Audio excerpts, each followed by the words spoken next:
It's currently 9 o'clock at night and I have a tummy ache, but I'm making this happen for you guys, so.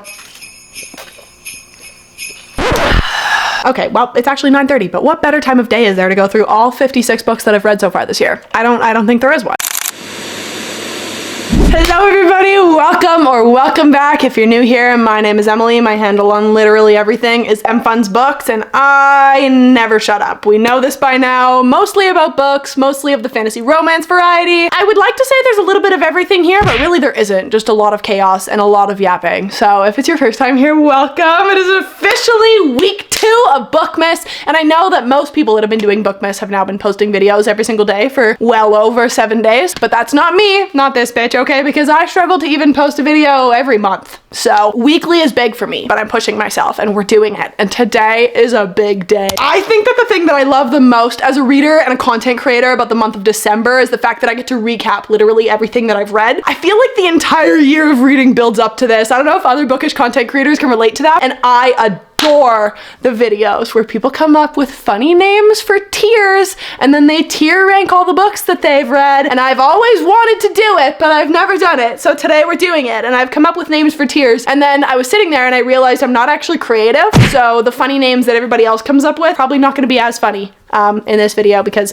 I've only got like probably 2 milliliters of creative juices flowing in my brain. Regardless, we are going to be tier ranking every single book that I've read in the year of 2025 so far. Without further ado, let's get into it. In last week's Bookmas video, we decorated my reading corner and my reading space. We have my Christmas village over here. And I did have a bit of a vulnerable heart-to-heart with you guys for a minute there, just about my mental health and the fact that I've been in a debilitating reading slump for the last few months. And the weirdest thing about when you're in those ruts and you're not reading and you're really low is the fact that like you forget just how good it was before that, because I'm going through the books that I've read this year and I have read genuinely some of my favorite fantasy romances that I've ever read in my entire life. I feel like almost every single one that I've read has been above a 4-star rating. And listen, for me, that's not saying much. I do give out 5-star ratings like cheap candy because I have no attention span and I read exclusively for escapism purposes, okay? If a man blows my mind in a book, it's probably getting at least a 4. And if it's written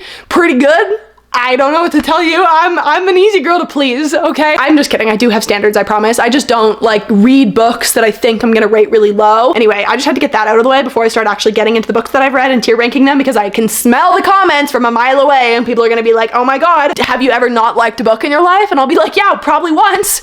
Maybe a while ago. But for me, a lot of the time when I finish a book, I'm coming off a high and I'm like, holy shit, that was epic. I fucking loved it. And then I think back 6 months later and I'm like, what was the main character's name? And that's how I know that it's not in my elite rankings of books. So I think that this is actually really the most accurate way you're ever gonna get a report, because I'm looking at it all in hindsight and I am strictly exercising the long-term memory storage right now, which is not very strong. So the books that I remember and that stuck with me and that got in here, they're good. There's one thing that I will toot my own horn about. It is my taste in Romantasy. I am confident in the fact that I can sniff a good Romantasy series out from a mile away. Obviously, good is subjective, but I am personally just a firm believer in the fact that 99.9% of my opinions are correct when it comes to this topic. So do what you will with that information, but let's get into it. Trigger warning, opinions incoming, okay?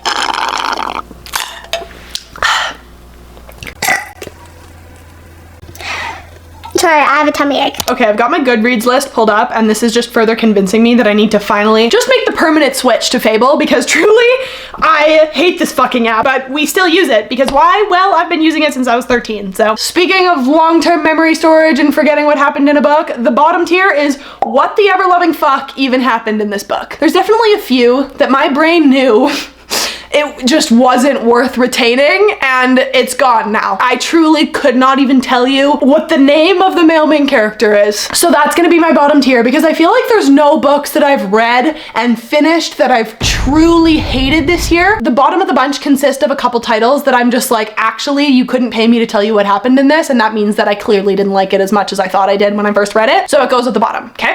Second tier is, would probably recommend this to at least 2 people. There's definitely a niche audience out there of maybe a person or 2 that would enjoy this book. Third tier is, okay, hell yeah. Fourth tier is, okay, you know what? Hell yeah. And the top tier is, I'm sacrificing my firstborn child to read this again for the first time. You might think that that's a little bit of a big jump between tier 4 and 5. I couldn't come up with anything more specific, so this is just gonna be a rough ranking I don't know what to tell you. One sec, we're having technical difficulties, of course, because the app hasn't been updated since I was born. At least 90% of the books that I read this year were fantasy romance. So we're gonna see a lot of romantasies going on, but there have been others mixed in. I branched out of the romance genre entirely once, which is big, because I usually do that like once a year. Last year was Know My Name by Chanel Miller. Fucking elite book. I'm obsessed with that book. Literally, it should be mandatory internationally. I think everybody with a brain and eyes needs to read it, especially men. But this year, I really stuck close to home. I stuck to my comfort zone. Okay, so the first book that I finished in 2025 was actually All the Missing Pieces by Catherine Cowles, and this was so much fun. Oh my god, it was almost a year ago now, but it actually, like, I remember almost everything about this book. This was the first, like, romantic suspense that I've ever read, and it made me go buy, like, multiple other Catherine Cowles books that I haven't read in a year.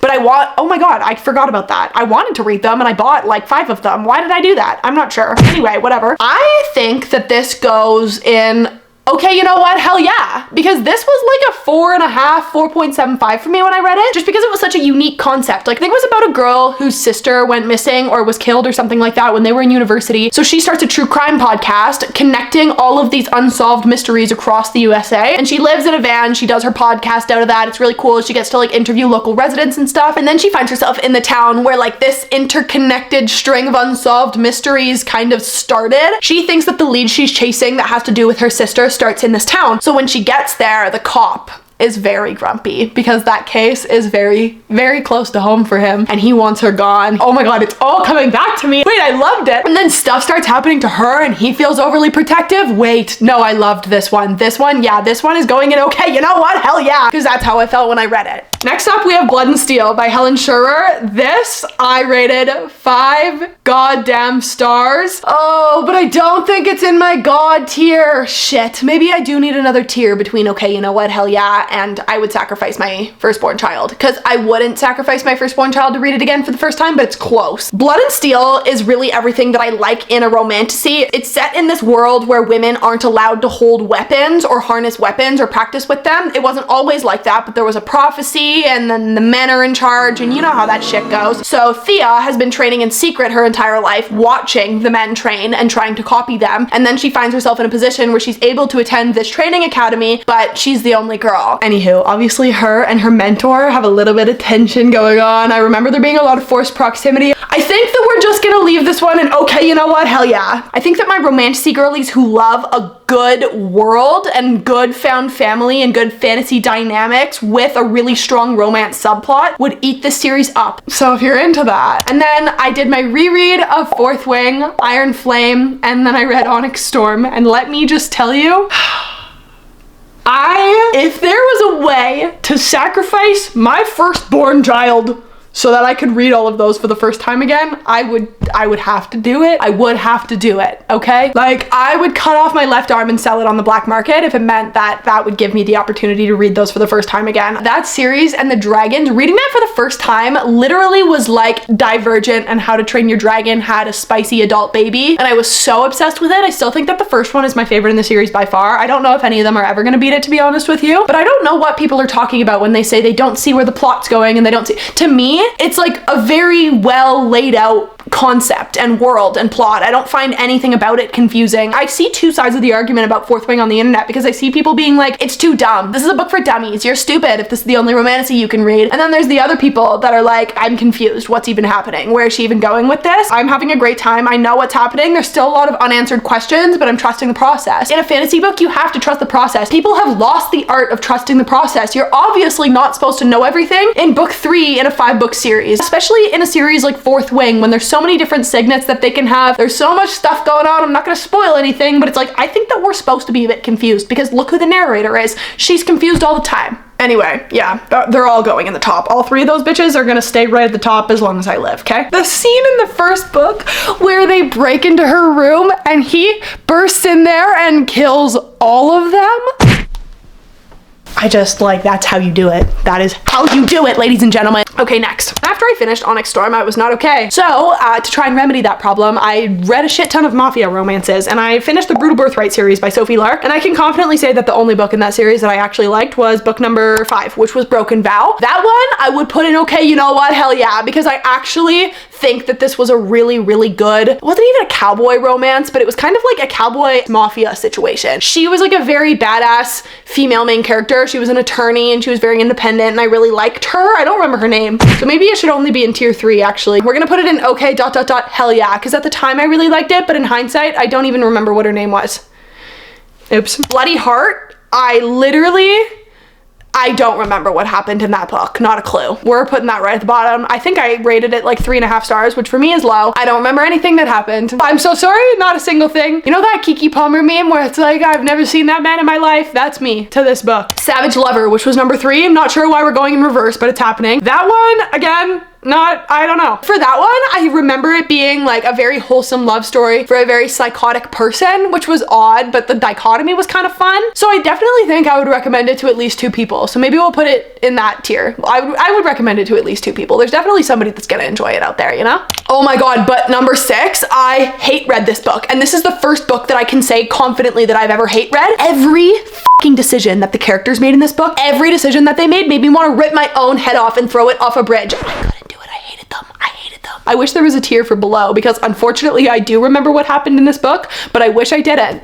So. And then we come to God of the Woods, and if you guys have been here for a while, you'll know what this book is from. Me and my best friend Maddie, we went on a cabin retreat in February this year, but until this trip in February, we hadn't actually hung out, the 2 of us, and then we decided we were gonna go to a remote cabin with essentially nothing around us, like literally an uninhabited area, for a couple days together and do a 24-hour reading challenge and pick books for each other. And parts of it were hell, and it was also a core memory that I will treasure for the rest of my life. I will never do another 24-hour reading challenge again in one go, but I'm glad that I did it with Mads that one singular time. But she gave me God of the Woods, and this is definitely right in between the sacrificing a child and okay, you know what, hell yeah. So I think I'm gonna put it in tier number 4 because I'm strictly reserving the top for my God tiers, but God of the Woods was close because that story resonated. And maybe part of it was because Mads loved it so much, so I got to like share in that experience with her while we were sitting in the cabin reading it together. I do think that if I didn't binge it in one go entirely, I might have liked it a little bit less, but as it stands, I did read it in one go, and I shared the experience with somebody who also absolutely loved it, and we got to gush about it the whole time and talk about our theories, and I was thoroughly bamboozled. Like, I don't really read thrillers, so it's not like I really have good abilities to sniff that shit out, but I didn't even come close to sniffing any of it out at all. Literally not even a little bit. The story is a bunch of different POVs and narratives over the course of many years that are all important to this mystery, and it's really, really interesting trying to figure out which POV matters and why, and like, why is this important, why is this important, and then when everything ties together at the end, you're like, oh, like I was devastated reading it. Banger. And then I read Legends of Thesmar number 2, which was Vows and Ruins. This one is gonna go in okay, hell yeah. These 2 bumped uglies way too frequently for a fantasy romance. I'm so sorry. The first book did a perfect job of that slow burn and that tension. This book was like, all of the tension was just like, the tension didn't even have time to build up. They were taking it out. Like, I don't know. It was still good. It was great addition to the storyline, but the romance aspect of it, there were just times where I was like, why are you doing this again? It just didn't really add to the story, and I think that that is a really like surefire way to shoot yourself in the foot when you're writing a romantasy book, you know? And then we have City of Gods and Monsters, and this one is so close to being at the top also, but I'm gonna put it in okay, you know what, hell yeah. Only because I found City of Gods and Monsters to be very similar to Crescent City. Obviously, I read a lot of books that are very similar to other books that I've read, but I found this one, there were a couple similarities that were a little bit too much for me. Darien Castle is so yummy, and the storyline in this was really amazing. Like, this was a 4.75 star. This made me bawl my eyes out at one point. I was very attached to these characters. Actually, now that I think about it, why didn't I give it 5? I think it's literally just because of the comparisons to Crescent City. There were a few of them that it was like, there's a wolf in Crescent City and then like a half wolf or something in City of Gods and Monsters, and their name is the same except for one syllable. It could be a coincidence, but it took me out of the story a little bit. So that's why it gets 4.75, and it doesn't get to be up there with the other baddies at the very top. But I think that if I continue continue the series, there definitely could be books that are up there. I just haven't gotten there yet. So then we have Say You'll Remember Me by Abby Jimenez. This book is a controversial one because Rhysand from ACOTAR is mentioned and it's a contemporary romance. And I understand. I actually understand every single person's critique of this book. Okay, I rated it 5 stars. Why did I rate it 5 stars? Emily, why? I don't think it was 5 stars in hindsight. Maddie, if you're watching this, I'm so sorry. I did love it. I probably would bump that down to like a 4 or a 4.5. Abby Jimenez does such a fantastic job of taking like the most mundane concept for a romance book and just like writing about it in a way that really emphasizes the magic of everyday little things in a relationship. A lot of people don't like this book, not only because of like the pop culture references and stuff like that, but also because it's a long distance relationship. Her mom is sick. Her mom has Alzheimer's and lives in California. He doesn't live in California. So when she meets him and goes on a date with him, she's literally in the process of like moving back home to be with her mom. It's just like a really sad situation of right person, wrong time. So it's like just tinged with a lot of sadness, and I really liked it. I do think that it wasn't a 5 star. I think I'm gonna put it in okay, hell yeah. Okay, hell yeah. That's where it goes. Then I read Wild Side by Elsie Silver. I do remember what happens in that one because they literally boned while she was wearing his mask. And I wasn't super into it, I'm not gonna lie. It's not my thing personally. I just like, for me, I could not see anything other than this. Also, like, wouldn't you get sweaty? Like, I'd be worried that I would break out. I don't know. Besides that, I actually really liked this one. She marries him, like a fake marriage, so that he's able to stay in the country for longer. I really liked the storyline with the FMC and her sister. I really, really liked this one. I'm gonna put this in okay, you know what, hell yeah. The mask scene threw me for a loop, it really did, but I really, really, really liked this book, and I love the found family that Elsie throws into her stories. And then we have Realm of Thieves by Karina Halley. I wish that I could sit here and give you a synopsis of this book, but this is going firmly at the bottom, and what the ever-loving fuck even happened in this book, because I truly don't remember. I remember that I liked the concept, but I couldn't connect to it. Like, the way that it was written was very much telling rather than showing, and I just didn't connect to any of the characters or the romance, and I found them annoying. So, and then I read Den of Liars by Jessica S. Olsen. I really wanted to like this book. This man wore a fedora the entire time. The word fedora was mentioned in this book 18 times. That is 18 times too many. Now, why would you do that? Absolutely not. Not for me. Next. Now, ladies and gentlemen, we start getting into some of the elite books that I read this year. A Dance of Lies by Brittany Arena. Now, this shit, I would sacrifice my child to read for the first time again. I don't care. This is going in my God tier. First of all, a lot of people love to say about this book, it doesn't have good chronic illness representation. Brittany wrote this based on her personal experience with chronic illness. I think anybody who's like, this was shitty chronic illness rep is just lacking critical thinking skills and loves to be a hater on the internet. Shut the fuck. That's my 2 cents on that. This is a book about Vasily. She has spent the last very extended period of time going absolutely insane, having her nerves degenerate in prison, committing a sentence for something that she didn't do. She was framed by the king. And before this, her and the king were like this. She was in love with him. She was his prized dancer. He was obsessed with her. So then when he plucks her out of prison after putting her in there, he says, there's a meeting with all the land's rulers coming in a few weeks' time. I don't give a shit about what's happened to your nerves while you're in there. You're gonna get back up to par with your dancing, and you're gonna make it as one of the performers for this event that's happening, and you're gonna be my spy. You're gonna spy on my brother for me, because that was another one of the kings that was coming to this meeting. If you like Dorian Haviliard from Throne of Glass, the sassy, brooding, definitely deeply traumatized prince stereotype, you're going to eat up Anton. I just think that everything about this book was masterfully done, and the plot twist, the ending was insane. I actually don't think I've read a fantasy romance book with an ending as crazy as that this year, besides like maybe 2 other ones. Like, the ending of this really shone to me. I loved it. I will hear no criticism because I don't want to, okay? Then we have Silver Elite by Danny Francis, another controversial one. I also did in fact eat this shit up. I went into it blind. I read it as an ARC. I didn't know anything about it. I didn't know that it was being marketed as like a Adult Divergent or Hunger Games or Fourth Wing. I think that the romantic dynamic of Fourth Wing and Divergent was similar, but I read Silver Elite as more of like a fantasy. Honestly, at its core, it is a fun dystopian fantasy-esque story that is mostly romance, but is addicting and fast-paced and sets up a lot of promising things in the second book. The spice and the tension in this book had me crawling. Mr. Cross-Redden, the mouth on that man, oh my god. I think you're either gonna love it or you hate it. I fell in the group of people that really, really loved it. And then I had people in my comment sections on TikTok telling me that I was like MAGA Republican Barbie when I don't live in the USA.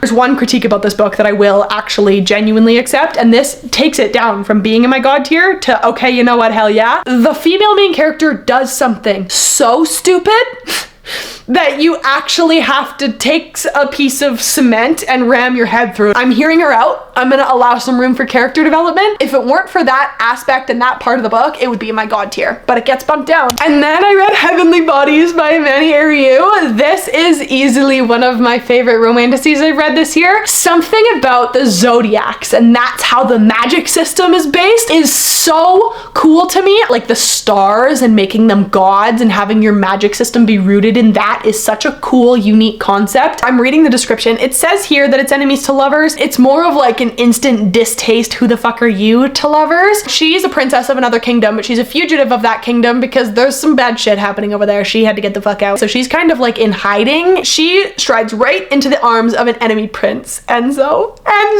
This is like literally the definition of star-crossed. I don't know if I would sacrifice my firstborn. I don't know if I would take it that far. I would think about it, but I do think that later books in the series have potential to be up there. So I'm gonna put it in, okay, you know what, hell yeah. And then we have In the Veins of the Drowning by Kaylee Cassidy, and this has gotten a lot of hype on Book Talk lately. All of it well-deserved. This book was so unique and unlike anything that I've ever read. Picture the setting of Rachel Gillig's gothic world in One Dark Window and Two Twisted Crowns, but with sirens. It's set in a kingdom on the cliffs with like roaring waves and a dark ocean and all of this siren lore and mythology, but like actual siren lore and mythology with the wings and the whole 9 yards. And the male main character in this book literally excelled in the Anthony Bridgerton school of yearning, because god damn did this man yearn. His love confessions, wait, I need to find one. I called you a gnat and I detest myself for it. I am the bug, a moth, and you are the moon, drawing me, pulling me, but I'll never be able to reach you without destroying myself. He gave me a pleading look.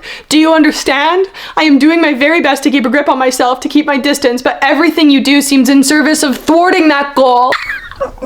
My one complaint about this book is it was not long enough and I didn't know what the fuck happened at the end. I don't know if that's a me problem, but I was really confused by the ending. So I think that before the second book comes out, I'm gonna have to reread it. It was very short, like under 400 pages. I think there was a lot more room for like setting up the world building and the plot, and it could have been longer, and I wish it was, and that's my only complaint. So because of that, we're putting it in okay, you know what, hell yeah, it was good. And then we have A Forbidden Alchemy by Stacey McEwen. This one I'm gonna put in okay, hell yeah. The ending of this book really was insane. The two characters met when they were kids going to the big city. There's this mandatory testing of your blood that tests whether or not you have magic, and when they go there as kids, they actually find out that it's not natural at all. Actually, you just take this potion or this something or whatever the fuck that's administered to you, and it makes magic manifest in your veins, but they're only giving that to the rich kids. Our female main character wants to attend the school. She wants magic, so she takes it and she does that, and everyone's like looking at this poor girl and they're like, how the fuck did she get in? And then Patrick, a male main character, he doesn't take one because he wants to go back home. He likes it at home. As time goes on, shit hits the fan while Girly is at school. She ends up on the run. She's a rebel and he is the king of the rebels, and they find their way back to each other. It is a whole thing, but I loved it. My only complaint about this book is that he was written like a dark fantasy adult MMC, but he didn't deliver in that way. Does that make sense? And honestly, the love interest for me plays a really, really big role in how much I enjoy a book, but I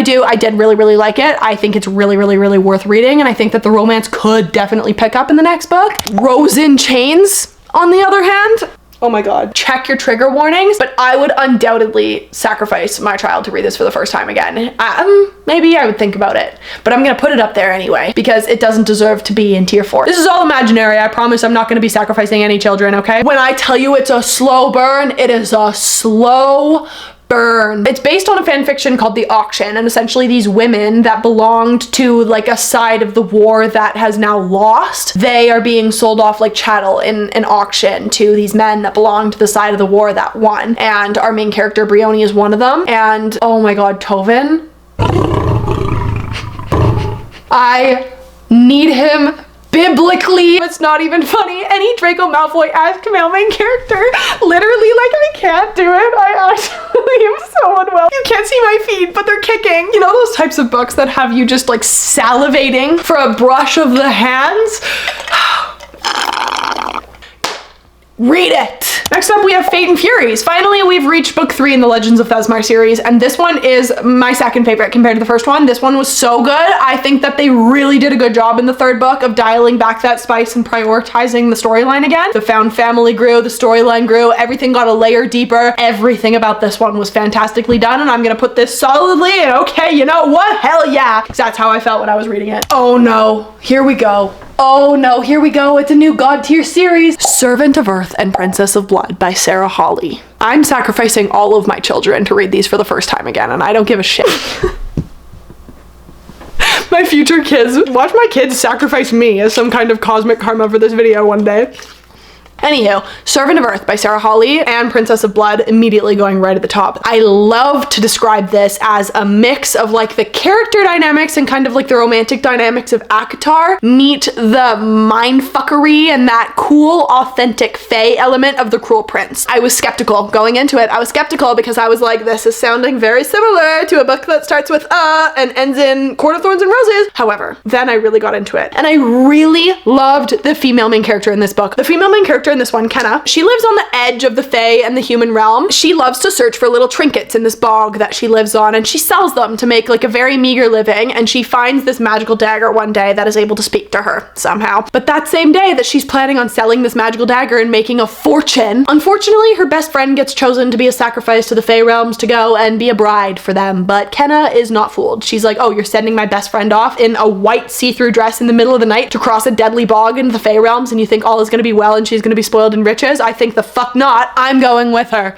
because she's a baddie. And then there's a little bit of like a love triangle situation. Obviously she is a human girl now living in the land of fairies, and she is looked down upon by them, so she's forced to be a servant of Earth House, who has a princess undergoing these trials, because in this underground fae realm it's all based in elemental magic. So there's all different houses based on the elements, and they have to compete in trials when they come of age to earn their immortality and or their magic. The queen of Earth essentially tells her, she's like, if you don't make my daughter succeed, you're dead. So Kenna has no choice. And there's so much like espionage and corrupt politicking going on, and it's so good, and she is so smart that it's like actually enjoyable to be in her head and read from her perspective, which I feel like can be hard to find in these types of books sometimes. So that one was fantastic, and the second one was even fucking better. Then unfortunately we took a little bit of a dip because I read Broken Souls and Bones by LJ Andrews again. I literally couldn't tell you what happened in this book. This was like a Norse mythology rooted, kind of Viking rooted romance, I think is how it was pitched to me. I know nothing about Scandinavian mythology, so going into a book when there's no index or glossary or anything and really no setup of the world building, in my opinion, is hard. And I think that like if I would have had a PhD in Scandinavian mythology, I would really have thoroughly enjoyed it. This one is going in, I would probably recommend it to at least 2 people, probably, maybe. The Fallen and the Kiss of Dusk by Carissa Broadbent. This was immaculate. This is the 4th book in the Crowns of Nyaxia series and the final book in the second duet. This really delved into the gods of the world, like Nyaxia herself and all of that kind of stuff, and it was really cool to see. I think every book that Carissa writes in this series gets more and more and more building up to that storyline, like Nyaxia's story and all that kind of stuff, and this one it really came to a head, and it really made me excited for the next duology. But Misha and Asar's story ripped my heart out of my chest. I do think that I liked the first duet more. The Serpent and the Wings of Night I think was a lot better than this one, just because I liked Araya and Rain's dynamic, but this one was just a different type of love story. So I'm gonna put it in okay, you know what, hell yeah. Carissa Broadbent is never gonna miss for me, ever. So, oh my god, speaking of insane endings, the ending of Shield of Sparrows, you think that you're reading it and you're predicting everything that's happening. We're in this world, there's a lot of magical creatures, it's pretty cool, but like I can see what's happening here. The end, I promise you, you're not gonna see it coming at all, because what the hell? What? I don't, like, goddamn. I think that's another one that you kind of just have to go in blind and trust the process. There's kind of like a bit of a love triangle situation, but not really. There's like a very broody man that's protecting her and training her, but it's not her betrothed. It's like, oh my god. I like, just read it. Just read it. Just read it. This was easily 5 stars for me. I don't know. I feel bad now thinking about these future kids and sacrificing them and shit. So I might put it in number 4. I really should have created a tier in between those. Am I making any sense? It's 11 o'clock at night. Enchantra by Kaylee Smith. This is like mostly romantasy. It reads almost like a paranormal romance more so than a romantasy because it's not as rooted in like this crazy world and political system, but it could get there as the series goes on. Above all, just a fantastic time. Just a fantastic time with some sexy men. It is fast-paced and it is juicy. There are trials and games and mindfuckery. You don't know who to trust. I'll put this in okay hell yeah. Like, I think it could be above, but I'm gonna put it in okay hell yeah because Phantasma was really, really good for me and this one was just below it. Okay, and then we have Direbound by Sable Sorensen, and I'm undoubtedly sacrificing my children. Get out of my face. Actually, there was one character in this book that got way too much screen time, but I have to put it up there in the God tier because, oh my god, the more I think about this book, the more that I love it. Our main character, Marin, her sister goes missing. There's been a string of disappearances in their part of town, which is kind of like the lower part of town. Her sister gets abducted and she blames the vampires, so she enlists in the war because she wants to be at the front lines over there in enemy territory looking for her sister. Little does she know that this year, everybody who enlists is forced to go through the Direwolf Trials, where they're forced to like either bond with a direwolf or get wrecked. And Marin is forced to undergo this with no choice in the matter, really. She has a love interest throughout this book and also an incredibly sexy instructor. I want him, biblically. I'm not religious. You get tattoos when you're responsible for like somebody's death or something like that, and he has to administer the tattoos and then lick them to heal them. When this man went to lick her tattoo, I literally burst into flames. I fucking died. I love him so much. I love a fantasy romance series that leaves you wanting for more in book 2, you know? And this one really, I can't say much because I don't want to spoil it, but it really leaves you wanting for more. And in the traditionally published version, there's a chapter from my favorite character's point of view. You need to read it. Next, we have a book that I read the first time, really enjoyed, and then I re-listened to it as an audiobook with Mads on a road trip, and it was so much better the second time around. It was fantastic the first time, don't get me wrong, but it's The Irresistible Urge to Fall for Your Enemy by Bridget Knightley. This is another one that's based on a Hermione fanfic. The banter in this was genuinely hilarious. Like, I laughed out loud so many times. It is a true enemies to lovers because they're like at the beginning of this book, they want nothing to do with each other. They actually hate each other, but it's funny. It's like a funny hate. Does that make sense? I think that it's like one of the most unique fantasy romances I've ever read in terms of the dynamic because like it was almost a comedy, but it was so fun and lighthearted and also dark and messed up. So I'm gonna put this in okay, you know what? Hell yeah. Hell yeah. Then we have Problematic Summer Romance by Ali Hazelwood, and I'm sacrificing my children. Ali Hazelwood is my girl. I never thought that I was an age gap romance girly like I was in this book, but oh my god, this was the kind of book where you finish it and you immediately want to go back and reread the entire thing because of the information that you've gotten by the time the book's done. That's my favorite kind of book. That's my favorite kind of book. And the fact that like a contemporary fun summer romance book could do that for me, it's in my god tier. It's actually, I think, to me, like Ali Hazelwood's best work. It's not my favorite of hers. My favorite's Bride because I like the knots.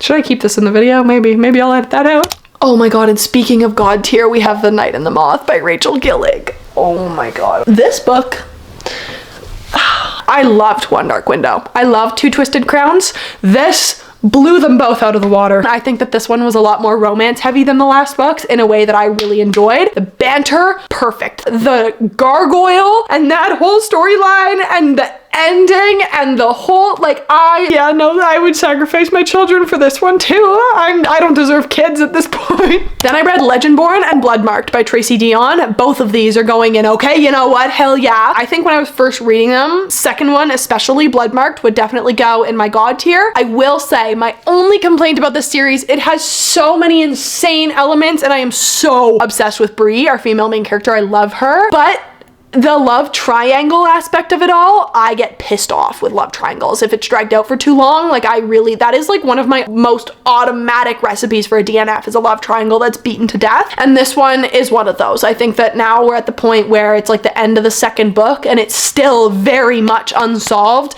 but it should be solved. Does that make sense? It's obvious to me who the right pick is. I don't understand why it's still getting dragged this heavily and the female main character is still considering both of them so much. That's my only complaint. Other than that, this is an immaculate series. It's rooted in Arthurian legend, and I don't really think I've read a lot of other fantasy romances like that, if any. It really pisses me off that I'm complaining about something as trivial as a love triangle in a book that good, but it gets me, guys, okay? I think you all know what team I'm on. I haven't read Oathbound yet because I'm waiting for the 4th book to be announced, okay? And then maybe if I find out she ends up with the right guy, I'll read it. Because I'm a shitty person like that. Great Big Beautiful Life by Emily Henry. We are gonna put this one in okay, hell yeah. Because this one ended up being a hell yeah. It was almost a what the ever loving fuck happened in this book because I DNF'd it for 2 months, which is insane because Emily Henry is one of my favorite authors of all time. But I was bored. I was bored for the first half of this book. And then the second half did really pick up. I really enjoyed the ending, but the first half was boring. I'm not a fiction girly. I think this was written a lot more like a fiction book than a romance book. I feel like the romance between the main characters had really, really good tension at first, and then it was immediately resolved almost. Like the tension broke too fast and I was like, oh. But then by the time the story was done, I would have died for both of them. So I listened to it as an audiobook and it was a peak experience listening to it as an audiobook. I would recommend it like that. Conditions of Will by Jessa Hastings. I really liked this book. I think that the storyline in this was good. I really, really loved the male main character Sam Penny, and I really liked our female main character Georgia. She was super interesting. I loved being inside of her head. It's kind of giving like, okay, you were good. I'm waiting for you to be really great. Does that make sense? I think I'm gonna put this in, okay, you know what, hell yeah. But I think this tier is getting a little full. Oh shit. Unsteady and Unloved by Peyton Corinne. Okay, listen to me right now. As a self-proclaimed hockey romance hater, I grew up in Calgary, Alberta. So when I read a hockey romance and they have things like a group chat that's called like Puck Bunny Hunters, immediately count me out. I can't do it. I can't fucking do it, okay? So I picked these up very skeptically because I didn't think that it was gonna do it for me. And Peyton Corinne decided to drive a stake into my heart and then twist it. Every character is so different, but so relatable in their own way. Her writing is so beautiful. The way she writes about mental health. Honestly, Unsteady reminded me of Boys of Tommen a little bit in terms of the storyline, and the romance is just so tender. I wanted to curl into a little ball and rock myself. That's how obsessed I was with these characters. I think that Unloved, it might be one of the best friends to lovers I have ever read in my life. She can do no wrong. She's a new auto-buy author for me. I don't care what Peyton Corinne writes. I will be reading every single thing she puts out. Both of these are solidly 4.5 stars. Like they are going in my okay, you know what, hell yeah category. Like they really caught me off guard, and I think they are so underrated. And then we come to my favorite book that I've read this whole entire year, and that is Hollow by the Twisted Sisters. Oh my god. Obviously, it's my favorite book I've read this year. I'm sacrificing my children for it. The enemies to lovers in this book. I read Zodiac Academy and I DNF'd it after book 4 because I was so pissed off with the decisions that the characters were making, and I do think I am gonna pick it back up and reread it eventually. This was like years ago, but I remember not loving the writing style. It was addictive and it was fun and it was fast paced, but I was kind of like, oh god. And then I read this and I was like, there's no way it's written by the same people. There's no way it's written by the same people because this is simply a whimsy, gothic, dark, messed up enemies to lovers masterpiece. There's like a tournament that happens in this cursed forest every 50 years or something like that, and essentially all the people that go into it have to collect all of the spirits of the forest that used to protect it. They're all these different kinds of animals. It's like collecting Pokemon, but it's like a dragon or something. They have to go and compete against one another, and whoever collects all the amulets for these spirits of the animals by the end of the tournament and then gives them to the oak tree, they get like their one deepest wish. Our male main character and our female main character both are very, very, very driven to get that wish, and they both plan on using each other to get it, or he plans on using her at least. He is like not even morally gray, he is morally black. He doesn't have morals, and I loved him. I loved it. I loved it. The spice in this book too. Don't even. Air of Illusion by Madeline Taylor. Loved it. This one I was tentative going into because I was like, there's a lot of tropes that are reminding me of a lot of other books. And then I started to get into it and I was like, oh wait. Oh god, oh wait. And then the ending happened and I literally couldn't have predicted it in a million years actually. I thought I had every plot twist figured out and I had none of them figured out at all. Nothing. This is like, okay, you know what? Hell yeah, because like I felt like I was shocked. This girl has a collar around her neck and she's enslaved to this king, and he controls her illusion abilities through the collar essentially. She's forced to do his dirty work. She's looked at as his whore, you know, all the 9 yards. And then she meets this Reaper, Shadow Daddy man. And he and her are both working to find this relic that can help get the collar off of her neck, but for different reasons obviously, and they kind of start to get a little bit close, and then like, oh my god, I really can't believe what happened at the end of this book. And Madeline Taylor, I am so sorry that I even doubted you for a second. Arcana Academy by Elise Kova. This one I did really enjoy it. However, in hindsight, it could have been better. Does that make sense? Insane, unique magic system and a really, really good world setup, but like the romance left room to be desired. So I think I'm gonna put this right in the middle because I think that a lot of the other books were better, but I really, really, really enjoyed it, and I will 100% be picking up the second one. And I really love anything with like a tarot card inspired magic system. And then finally, after years and years, I finished the Chestnut Springs series by Elsie Silver, and I read Hopeless. There was a scene in this book of her sitting in a bathtub, not knowing how to shave her hoo-ha, and and she tells him to shave it however he wants it to look. In the bathtub. Like, oh my god, all I can see is literal floating around in bathwater. Why would I ever want to visualize that? This book could have been 5 stars. It could have been 5 stars. Instead, I'm gonna have to put it close to the bottom. I love that series, and the ending was so wholesome, and I love our characters in this book. I love Bailey, I love Bo, but I'm not a fan of that whole thing. So unfortunately, yeah, this one's gonna have to go in. Like, I would recommend it to at least 2 people, but Song of the Hell Witch by Taylor Hartley. This one is for my bitches who hate men. If you hate men, read this book, okay? This is set in like a very Handmaid's Tale-esque world. It's more of a political commentary fantasy than it is a romantasy. I just was like seeing red with these villains. These women, they get their powers in their moments of their deepest trauma based on what their strongest desire is at that time. So let's say you're stuck in a situation where you just want to escape, you just want to get out, wings. You know, think Ramsay Bolton from Game of Thrones. That's how deeply I hated these men. I could see people that are more romance heavy not really enjoying this. I think I'm gonna put it in the middle. I think I'm gonna put it in Okay, Hell Yeah. On Wings of Blood by Briar Bolin. Ate it up, ate it up, ate it up. And then I literally finished The Bond That Burns like last night. I think that I would have placed these very differently a couple days ago based on not having read the second book yet, because by the time I finished book 1, I was like, okay, it was good. Both of the main characters are like not particularly likable. And then the second book, you were able to dive into why they were acting like that and why they were so toxic and messy and what that was rooted in. And I really loved it. I would die for them, you guys. Like, I need the third book so bad. I can't even talk. It's too soon for me to talk about it actually, because I literally finished it at 3 in the morning yesterday and I'm unwell. If you love like the Zodiac Academy toxic messy dynamic, I think you're gonna eat up Bloodwing Academy. And also, like, there's dragons and smut is great, but vampire smut?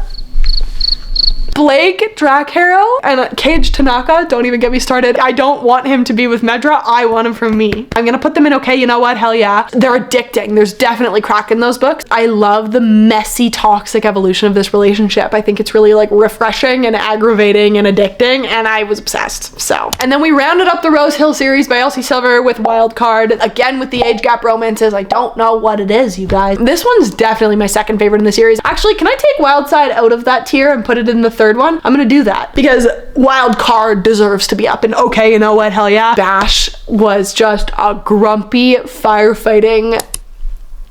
I loved the found family dynamics of this one. Every time she ends a series, it makes you want to cry, but like happy tears, you know? One Golden Summer by Carly Fortune. Oh my god, this is a new all-timer summer romance recommendation for me. Carly Fortune gets better and better and better and better every time she writes. This one, I actually sobbed, and it is really hard to make me do that in a contemporary romance. I love like a cocky fictional man who loves to like flirt and poke fun and stuff like that and just be like an absolute menace, but they're always like, it's always a front. They're always hiding something darker underneath the surface, and that is him to a T. The thing with Carly Fortune's books is that the settings, like, I mean, as a Canadian, I'm biased because I love the Canadian settings, but the settings that she paints are so vivid when you're reading it, like you feel like you're there. It played out like a movie in my mind. So this one's going right at the top. I don't care, it's going in my god tiers. Fearless by Lauren Roberts. This was, I think, my least favorite in the, maybe not my least favorite, maybe the, I think it was my least favorite in the series. I'm not gonna lie to you. I think that the middle chunk of it was really good, and then the ending, I was like, does that make sense? Sweet home Alabama. I don't know, you guys. I don't know. There's something about the ending that just rubbed me the wrong way, because I truly was like, huh. If you've read it, maybe you know what I'm talking about. If I have to hear about Kai talk about drowning in Peyton's eyes one more time, I might do something drastic, you know? It gets to a point. I still really loved them, and I still really was rooting for them, and I still really think it's a great YA trilogy in terms of like, it's a great time. But the second book was my favorite because the romance was the only shining element of this series to me, and the romance was the strongest in book 2. So unfortunately, we're putting this one just right in the middle. Okay, hell yeah, but also meh. You know? Oh my god, Mate by Ali Hazelwood. I am gonna put this in the 4th tier. This is a very acquired taste. Not everybody is gonna be into it. I get it, and I respect it.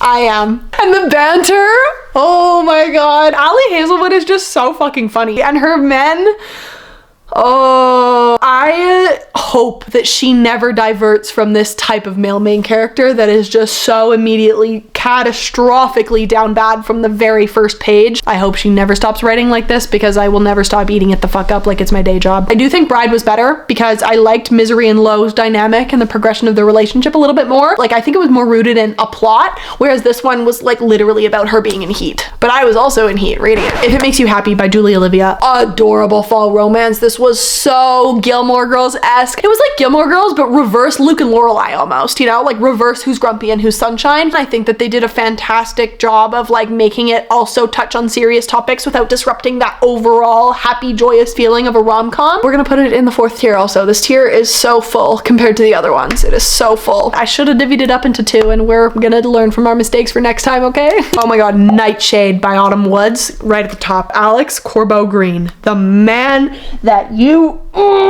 Any romance book I'm finding with like sort of like a mystery plotline or like a thriller element where someone's after our female main character, I'm gonna eat up. I'm gonna eat up because I love a damsel in distress. It was set in like the Scottish Highlands at this like elite university, almost like Mafia vibes, but like truly at the core of this story, this man was crafted from the gods themselves. He is in my elite rank of book boyfriends and I need the second one. The banter in this also is insane. Some of the best banter that I've arguably read this entire year, but like he is down bad immediately and it's just so well done. That's my favorite kind of man. I want him crawling. There was like a whole who did this to you thing. It was just so like certain aspects of a book, like the who did this to you, the yearning from the first second that he sees her, the banter, all of it goes into this little cocktail that makes Emily's dream drink and she goes every time. I don't know if that metaphor makes any sense or if I'm actually losing my mind because it's 11:30 at night. Those are officially all the books that I have read thus far in the year of 2025 and that is how they sit on my tier ranking list. I hope this wasn't complete and utter chaos because I'm not used to doing these kinds of videos. I'm usually more of a vlog type of girl, but I don't know why, because I actually don't know how to shut the fuck up. So really I should do this more often, you know? Maybe I don't do it more often because I don't know how to shut the fuck up. I hope that you guys got a couple of good book recs from this. It's totally possible that I forgot certain things that I wish that I would have said about books, but I think that this is pretty good overall in terms of like how they sit comparatively for me in my brain. And that's really all this video was about. Thank you for being here and I will see you next week.